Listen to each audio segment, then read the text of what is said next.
ఎలా ఉందన్న మరి ఇప్పుడు చంద్రబాబు నాయుడు గారు వచ్చి సుమారుగా ఒక 9-10 నెలలు అయితే అవుతుంది కదా, ప్రభుత్వం పనితీరు ఏ విధంగా కొనసాగుతుంది అనుకుంటున్నారు? పథకాలు ఏం రావట్లేదయా.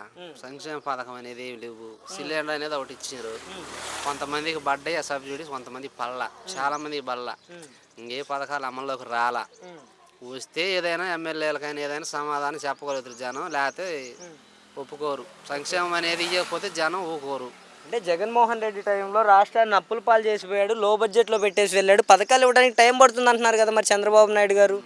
ఎంత టైం పట్టిద్దో చెప్పి జనానికి ఇచ్చిన మాట ప్రకారం చెయ్యాల. అప్పుడు కూడా అప్పున్న సంగతి తెలుసు, వాళ్ళకి అన్నీ తెలుసు. జగన్ అప్పు చేసిన సంగతి తెలుసు. అన్నీ తెలిసే హామీలు ఇచ్చారు.